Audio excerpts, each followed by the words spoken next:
Kita tumbuh di budaya yang bilang, punya rumah itu tanda sukses. Kalimat itu udah jadi semacam mantra nasional. Seolah hidup lu baru bisa dianggap mapan kalau udah punya rumah sendiri.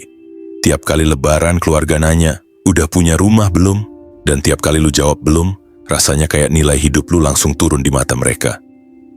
Kita semua tumbuh dalam ilusi yang sama, bahwa rumah, terutama lewat KPR, adalah jalan menuju stabilitas, kemapanan, dan masa depan yang aman. Padahal, di balik janji manis brosur developer dan iklan bank yang kelihatan elegan itu, ada sistem raksasa yang sebenarnya sedang menyiapkan jebakan jangka panjang. Kita disuruh percaya bahwa KPR adalah solusi. Padahal, buat banyak orang, KPR justru jadi awal dari perbudakan modern, versi lembutnya. Lu kerja 30 tahun, tapi bukan buat kebebasan. Lu kerja buat bayar bunga, biaya, dan janji kosong yang dibungkus rapi dengan kata investasi properti. Yang lebih gila lagi, kita hidup di generasi di mana orang bangga ngambil KPR. Seolah tanda tangan kontrak utang miliaran rupiah itu sebuah pencapaian. Padahal kalau lu pikir baik-baik, itu artinya lu baru aja berkomitmen buat ngasih separuh hidup lu ke bank. Dan lucunya, banyak yang nggak sadar mereka bukan beli rumah. Mereka beli hak tinggal sementara sampai cicilan lunas, dan kalau gagal di tengah jalan semuanya bisa hilang dalam sekejap. Sementara developer terus senyum lebar, bank terus nyedot bunga, dan lu terus kerja lembur demi mempertahankan sesuatu yang sebenarnya belum sepenuhnya lu miliki. Kita bakal kupas tuntas 5 kebohongan besar yang udah bikin jutaan orang terjebak di sistem ini. Bukan buat menakut-nakuti, tapi biar lu bisa lihat realitanya tanpa ilusi tentang apa yang sebenarnya terjadi di balik mimpi punya rumah sendiri. Siap, mari kita sikat.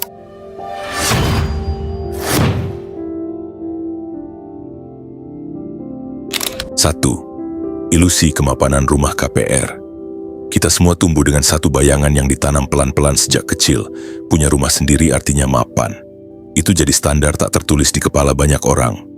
Sebuah simbol yang dipercaya bisa menentukan seberapa berhasil hidup seseorang. Kalau lu udah punya rumah, orang lain akan nganggap lu udah aman, mapan, dan siap berkeluarga. Tapi kalau lu masih ngontrak, masih numpang, atau masih pindah-pindah tempat tinggal, masyarakat bakal cap lu belum jadi apa-apa. Dan dari sinilah semuanya mulai.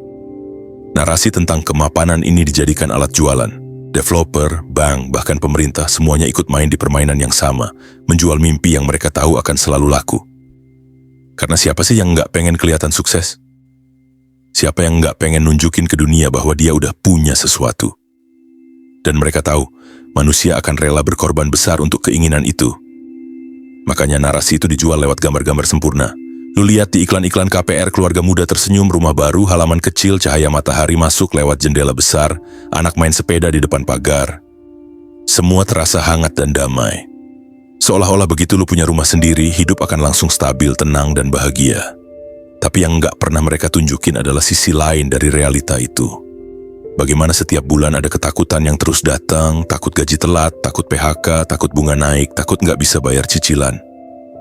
Bagaimana banyak keluarga yang awalnya bahagia di rumah barunya, pelan-pelan mulai kehilangan kedekatan karena tekanan finansial yang diam-diam makin berat. Gak ada yang nunjukin malam-malam ketika lu begadang mikirin tagihan, atau momen ketika lu harus nunda semua rencana hidup cuma supaya cicilan tetap jalan. Lu pengen liburan tapi takut saldo berkurang. Lu pengen ambil peluang kerja baru tapi takut penghasilan sementara turun. Sampai akhirnya, rumah yang dulu dianggap simbol kemapanan berubah jadi penjara kecil yang lu rawat sendiri. Kita hidup di generasi yang dikejar gengsi, bukan kebutuhan. Banyak orang ambil KPR bukan karena butuh tempat tinggal, tapi karena takut kelihatan nggak mapan di mata orang lain. Dan lebih parahnya, karena tekanan sosial itu udah mendarah daging.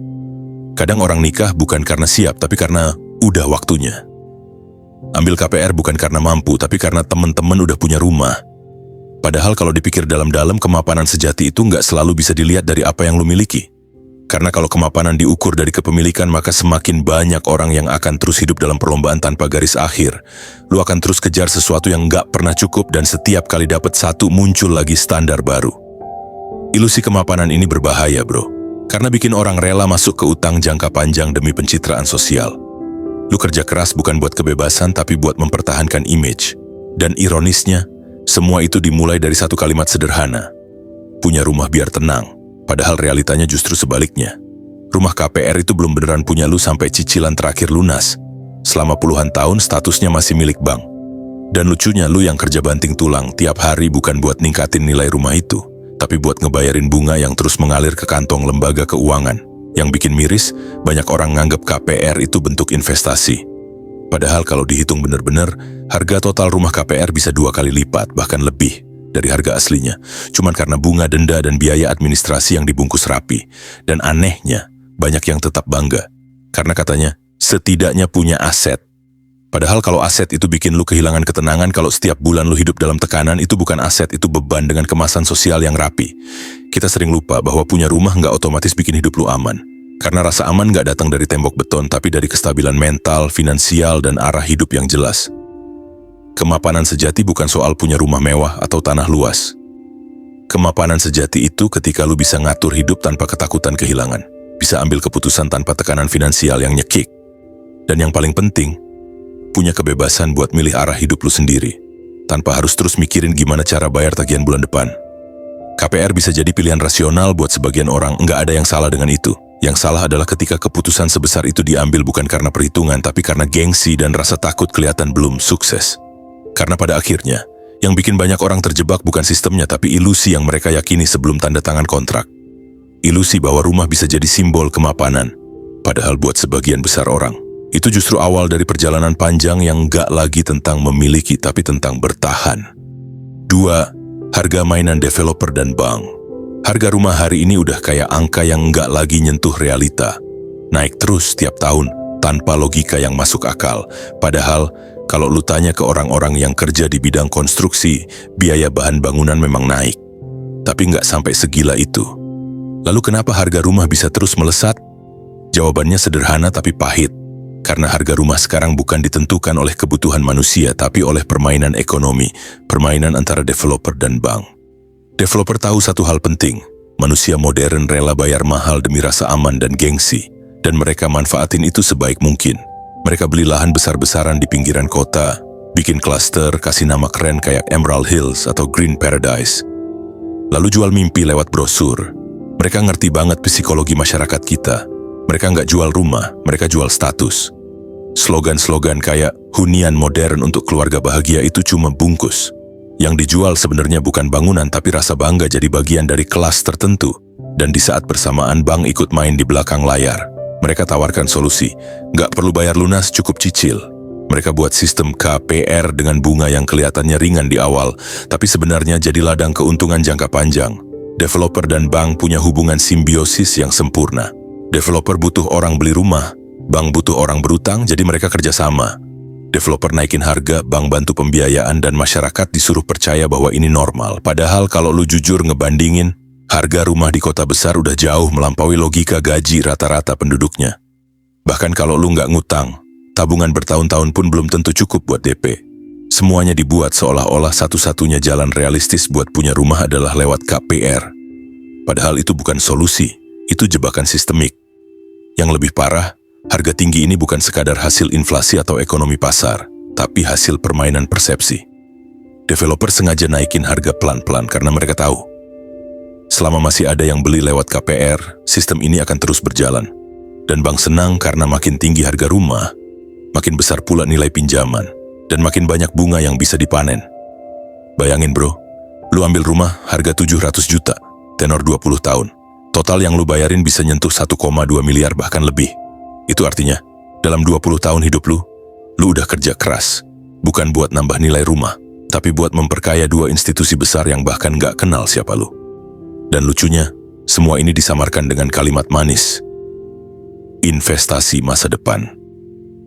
Padahal kalau semua orang punya investasi yang nilainya terus disedot bunga setiap bulan, itu bukan investasi, itu hutang berkedok kebanggaan. Kita juga sering lupa bahwa harga tinggi ini bukan karena rumahnya makin bagus, tapi karena sistemnya sengaja dibuat bikin orang terus ngutang. Setiap tahun, rumah makin mahal. Bukan karena tanahnya tiba-tiba jadi emas, tapi karena developer dan bank sadar. Selama orang masih mau bayar, mereka masih bisa mainin angka. Dan yang paling ironis, kita semua tahu ini nggak adil, tapi kita udah terlalu terbiasa. Kita udah percaya bahwa kenaikan harga rumah itu alamiah. Padahal itu hasil dari desain ekonomi yang memang dibuat buat nyedot nilai kerja keras manusia sedikit demi sedikit lewat sistem bunga yang nggak kelihatan kejam tapi sangat efektif. Developer main di permukaan, naikin harga, jual ilusi kemapanan. Bank main di bawah meja, ngatur skema bunga, cicilan, dan tenor supaya lu tetap terikat. Dan masyarakat jadi target sempurna di tengah permainan itu. Setiap kali lu mikir harga rumah naik karena permintaan tinggi, ingat satu hal, permintaan itu bukan selalu alami. Kadang dia sengaja diciptakan lewat ilusi kelangkaan dan narasi. Kalau nggak beli sekarang nanti makin mahal. Dan disitulah letak permainan paling halusnya. Mereka jual rasa takut lu, takut ketinggalan, takut nggak kebagian, takut telat punya rumah. Padahal, yang sebenarnya lu beli bukan rumahnya tapi ketenangan palsu dari sistem yang sengaja diciptakan buat bikin lu tetap tergantung. Karena selama manusia masih takut kehilangan, selama manusia masih ingin kelihatan berhasil, developer dan bank akan terus punya cara untuk bikin harga rumah jadi mainan yang paling menguntungkan di dunia modern. Kalimat terakhir ini bisa ngarah halus ke poin ketiga nanti. Dan permainan itu makin kuat karena dibungkus dengan satu kata yang kelihatannya manis, cicilan ringan. Tapi justru dari situlah banyak orang mulai pelan-pelan dicekik. 3. Cicilan ringan akhirnya mencekik. Setiap jebakan selalu dimulai dengan sesuatu yang kelihatannya aman. Dan dalam dunia KPR, jebakan itu punya nama yang manis, cicilan ringan. Kalimat yang sederhana tapi efeknya luar biasa. Dia bikin orang ngerasa optimis, ngerasa sanggup, ngerasa gaji gue cukup kok buat bayar segini. Padahal di balik kata ringan itu, ada sistem yang sengaja dirancang supaya lu nggak kabur di awal, tapi pelan-pelan tenggelam di tengah jalan. Cicilan ringan itu kayak umpan di kail, lu liatnya kecil, manis, bisa dijangkau. Tapi begitu lu gigit, lu udah masuk ke permainan yang nggak gampang keluar. Awal-awal memang terasa ringan. Bank kasih bunga promosi rendah selama 2 atau 3 tahun pertama. Developer bilang, so tenang, cicilan cuma 2 jutaan per bulan. Lu mulai mikir, wah ini doable banget, daripada ngontrak mending sekalian punya. Dan di situ, pintu jebakannya terbuka lebar. Karena yang lu bayar di awal bukan nilai rumahnya, tapi bunga dan biaya yang belum lu sadari. Setiap bulan dari uang yang lu bayarkan hanya sebagian kecil yang benar-benar masuk ke pokok utang. Sisanya bunga. Uang yang nggak bikin rumah lu makin cepat lunas, tapi bikin bank makin makmur. Tahun pertama lu ngerasa aman, tahun kedua masih bisa napas. Tapi begitu bunga promo selesai dan suku bunga mulai naik, angka yang tadinya ringan pelan-pelan berubah jadi beban tetap yang nyekik hidup lu. Dan di titik itu lu mulai ngerasa ada sesuatu yang salah tapi udah nggak bisa mundur. Karena rumah udah kebeli, uang muka udah keluar, dan kalau lu berhenti bayar semuanya bisa disita. Akhirnya lu milih bertahan. Kerja makin keras, ambil lembur, kurangi waktu istirahat, semua cuma biar cicilan nggak macet. Dan tanpa sadar, hidup lu pelan-pelan disetir sama satu hal, tanggal jatuh tempo. Banyak orang nggak sadar bahwa cicilan ringan itu cuma strategi psikologis. Didesain untuk bikin lu merasa sanggup di awal. Padahal kalau dihitung total, lu akan bayar 2 kali lipat dari harga aslinya. Sama kayak lu beli ketenangan sekarang dengan harga kebebasan masa depan. Cicilan ringan itu kayak narkoba finansial. Di awal, efeknya bikin tenang, tapi makin lama dosisnya nambah dan lu makin tergantung. Lu udah nggak mikir soal nilai rumahnya, yang penting bisa bayar bulan ini. Itu aja udah cukup. Dan sistem ini tahu itu, mereka ngerti banget cara kerja emosi manusia. Selama lu masih bisa bayar, meski harus ngorbanin hal lain, mereka tetap menang. Dan semakin lama lu bertahan, semakin besar keuntungan mereka. Yang bikin miris, banyak orang baru sadar setelah separuh hidupnya habis. Baru sadar bahwa cicilan ringan di awal sebenarnya cuma cara halus buat bikin lu tenang. Sebelum lu benar-benar masuk ke tahap di mana hidup lu dikontrol oleh angka. Berapa banyak mimpi yang ditunda karena cicilan, berapa banyak keluarga yang berantakan karena tekanan finansial, berapa banyak orang yang nggak berani ambil risiko besar dalam hidup karena takut kehilangan rumah yang bahkan belum lunas. Lu mungkin pernah dengar orang bilang, setidaknya gua nggak buang uang buat ngontrak, gua nyicil rumah. Tapi kenyataannya, banyak yang justru menyewa uang dari bank seumur hidup. Bukan membeli rumahnya secara nyata. Karena kalau rumah itu baru benar-benar jadi milik lu setelah 20 atau 30 tahun, dan selama itu lu hidup dalam tekanan, maka siapa yang sebenarnya memiliki siapa? Lu yang punya rumah, atau rumah yang sekarang punya lu? Cicilan ringan bukan salah, yang salah adalah kepercayaan buta bahwa itu bentuk kemudahan, padahal seringkali kemudahan di awal adalah harga mahal di akhir. Dan kalau lu perhatiin baik-baik, semua jebakan finansial besar di dunia ini punya pola yang sama. Dibuka dengan kalimat yang menenangkan, dan diakhiri dengan tekanan yang membunuh pelan-pelan. Kalimat penutup ini bisa langsung nyambung halus ke poin berikutnya. Dan setelah lu sadar cicilan gak seringan yang dijanjikan, barulah lu mulai ngelihat sisi lain yang lebih nyakitin, bahwa rumah yang lu perjuangin mati-matian itu ternyata bukan aset yang seberharga yang lu pikir. 4. Aset rumah tak selikuid itu. Banyak orang tumbuh dengan keyakinan bahwa rumah adalah aset terbaik. Kalimat itu udah kayak mantra yang diwariskan turun-temurun. Dan memang benar, rumah bisa jadi aset berharga tapi hanya kalau lu tahu kapan dan bagaimana memanfaatkannya. Masalahnya, kebanyakan orang nggak sadar bahwa rumah bukan aset yang mudah dicairkan. Ia tampak berharga di atas kertas tapi bisa jadi beban di dunia nyata. Bayangin bro, lu punya rumah seharga 1 miliar. Secara teori, itu terdengar keren. Tapi coba lu jual ketika lagi butuh uang cepat. Nggak semudah menjual saham, emas, atau bahkan kendaraan. Bisa butuh waktu berbulan-bulan, bahkan bertahun-tahun, dan itu pun belum tentu laku dengan harga yang lu mau. Kenapa? Karena rumah bukan aset likuid. Dia nggak bisa langsung dikonversi jadi uang tunai tanpa kehilangan nilainya. Dan lebih gila lagi, kadang buat jual rumah aja lu masih harus keluar biaya pajak, notaris, perantara, bahkan renovasi biar pantas jual. Jadi ketika orang bilang rumah adalah aset yang pasti naik nilai, lu harus nanya, naik buat siapa? Karena nilai di kertas belum tentu sama dengan nilai di pasar. Apalagi kalau rumah itu di lokasi yang stagnan atau terlalu jauh dari pusat aktivitas ekonomi. Banyak yang kejebak di situasi kayak gini. Pengen jual rumah buat pindah atau buka usaha, tapi nggak ada pembeli. Atau kalaupun ada, harganya jauh di bawah ekspektasi. Akhirnya, aset yang katanya paling aman itu malah berubah jadi batu besar yang nyangkut di kaki, nggak bisa dilepas, tapi juga nggak bisa diapa-apain. Dan lebih parah lagi, banyak orang lupa bahwa rumah bukan cuma butuh dibeli, tapi juga butuh dirawat. Setiap tahun ada biaya pajak, listrik, air, perawatan, bocor, cat ulang, perbaikan atap, belum lagi lingkungan yang bisa berubah. Nilai rumah bisa turun drastis cuma karena akses jalan jelek atau kawasan sekitarnya sepi. Artinya, rumah bukan cuma aset yang nggak liquid, tapi juga liabilitas yang terus menuntut biaya. Tapi di masyarakat, persepsi tetap sama. Yang penting punya rumah. Padahal kalau lu lihat dari sisi finansial, rumah pribadi itu bukan investasi, itu konsumsi. Investasi adalah sesuatu yang bisa menghasilkan arus kas masuk. Sementara rumah pribadi justru mengeluarkan uang tiap bulan, baik dari cicilan, perawatan, atau pajak.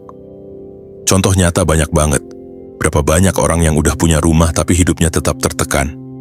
Nggak bisa pindah kerja ke kota lain karena masih nyicil. Nggak bisa ambil peluang baru karena harus mikirin rumah kosong.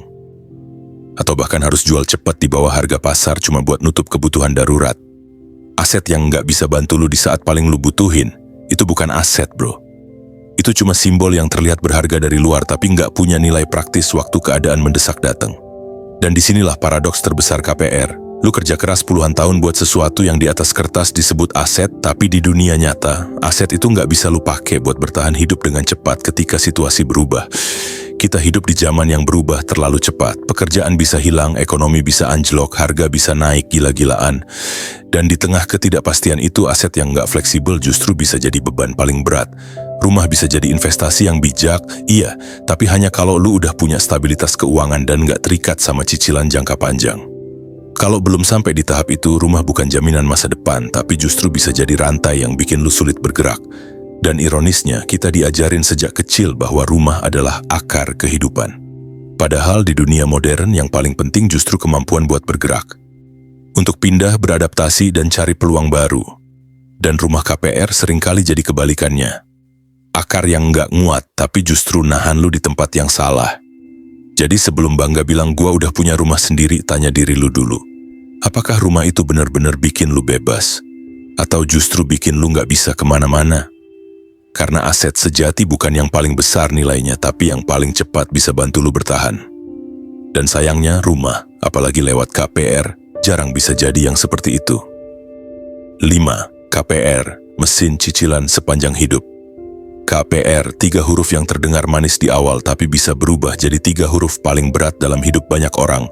Karena tanpa sadar, banyak orang bukan beli rumah lewat KPR tapi beli hak buat kerja terus selama puluhan tahun demi nyicil rumah itu. Kedengarannya dramatis, tapi realitanya begini. KPR bukan sekadar utang, bro.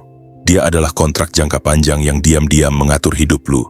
Mulai dari keputusan kerja, gaya hidup, sampai arah masa depan.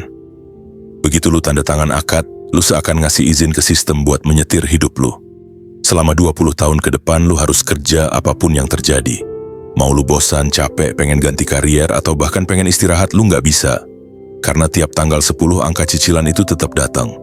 Dan lucunya banyak orang baru sadar ini setelah terjebak di dalamnya. Awalnya semangat, daripada ngontrak mending nyicil.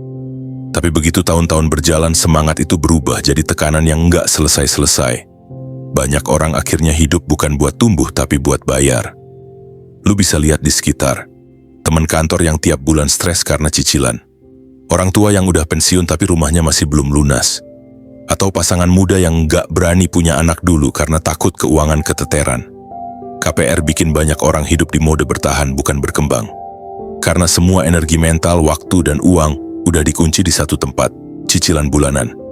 Dan sistem ini bro dibuat dengan sangat cerdas.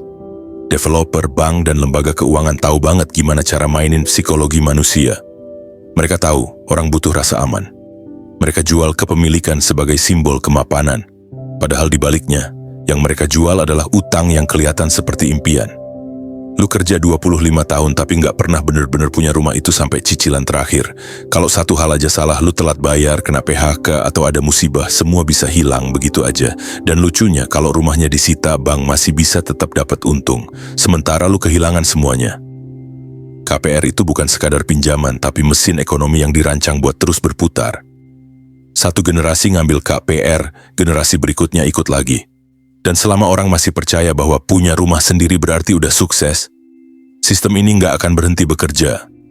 Ironinya, lu bisa kerja keras 30 tahun, dan di akhir, baru sadar, yang lu kejar bukan kebebasan, tapi kontrak yang bikin lu nggak pernah benar-benar bebas. Dan mungkin disinilah letak jebakannya, bukan cuma di uang, tapi di cara pikir, karena KPR udah mengubah cara kita memandang hidup. Dulu, orang kerja buat hidup. Sekarang, orang hidup buat nyicil. Semua keputusan hidup akhirnya harus disesuaikan dengan cicilan. Lu nggak bisa ambil risiko, nggak bisa resign, nggak bisa pindah kota, nggak bisa istirahat setahun buat ngejar hal yang lu cintai. Semua nggak bisa itu datang dari 3 huruf, KPR. Dan yang paling sedih, banyak orang nggak sadar mereka udah masuk ke loop tanpa akhir. Setelah rumah pertama lunas, mereka ngerasa kurang besar, terus upgrade ke rumah yang lebih mahal. Ambil KPR baru, mulai lagi dari nol. Sampai akhirnya umur 50-an masih tetap nyicil. Sebuah siklus hidup yang dirancang agar terus berulang. Kebebasan finansial akhirnya bukan tentang berapa banyak yang lu punya, tapi seberapa sedikit yang harus lu bayar tiap bulan. Dan KPR, dalam bentuknya yang paling halus adalah cara sistem memastikan lu tetap harus bayar. Apakah ini berarti KPR selalu buruk? Enggak juga. Tapi masalahnya, banyak orang masuk ke KPR bukan karena perhitungan matang, tapi karena tekanan sosial. Karena takut dibilang belum mapan. Karena iri lihat temen udah punya rumah sendiri. Padahal kalau dipikir, lebih baik lu ngontrak tapi bebas ngatur hidup, daripada punya rumah tapi hidup lu dikontrol cicilan. Di dunia yang makin gak pasti, yang paling mahal bukan rumah, tapi fleksibilitas buat ngatur arah hidup lu sendiri. Dan fleksibilitas itu hilang begitu lu masuk ke sistem KPR tanpa sadar konsekuensinya.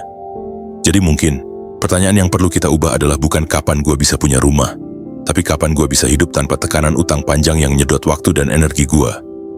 Karena di akhir hidup nanti, yang paling kita ingat bukan rumah mana yang udah kita lunasin, tapi seberapa banyak waktu dan ketenangan yang kita punya selama perjalanan itu. KPR bisa kasih lu rumah, tapi seringkali ngambil sesuatu yang lebih penting, kemerdekaan. Mungkin sekarang saatnya kita berhenti ngerasa gagal karena belum punya rumah. Karena di dunia modern ini yang paling kaya bukan yang paling banyak asetnya, tapi yang paling bebas hidupnya. Penutup, jadi intinya gini bro, KPR, rumah, dan semua hal yang kelihatannya kayak simbol kemapanan itu, nggak selalu sesederhana kelihatannya. Kita hidup di zaman di mana status sosial sering lebih berharga daripada ketenangan. Dan tanpa sadar, banyak orang kerja mati-matian bukan buat hidup, tapi buat nyicil sesuatu yang katanya bikin hidup lebih baik. Padahal, kalau dipikir lebih dalam, apa gunanya rumah mewah kalau isinya cuma stres dan rasa takut kehilangan? Rumah itu seharusnya tempat lu pulang, bukan tempat yang justru ngurung lu secara finansial. Jadi sebelum lu kejar kata punya rumah sendiri, mungkin lebih penting buat nanya, apakah gue benar-benar butuh atau gue cuma pengen kelihatan berhasil? Gue bukan bilang jangan ambil KPR, tapi pahami dulu konsekuensinya. Jangan kejar validasi sosial yang ujung-ujungnya malah bikin lu kehilangan kebebasan. Karena di akhir nanti, yang paling mahal bukan rumah, tapi ketenangan pikiran dan waktu buat nikmatin hidup yang lu bangun sendiri. Kalau lu suka konten reflektif kayak gini, jangan lupa like videonya. Biar gua tahu, lu suka pembahasan yang nyentuh sisi realitas hidup kayak gini. Dan kalau lu punya keluh kesah, cerita, atau lagi ngerasa stuck di situasi yang mirip, lu bisa tulis di kolom komentar. Serius, nggak perlu malu. Siapa tahu, dari cerita lu, kita bisa diskusi bareng-bareng dan mungkin bantu orang lain yang lagi ngerasain hal yang sama juga. Makasih udah mau nonton sampai akhir bro. Semoga setelah video ini lu bisa lihat hidup dan keputusan finansial lu dari sudut yang lebih sadar dan tenang. Gua tunggu lu di video selanjutnya.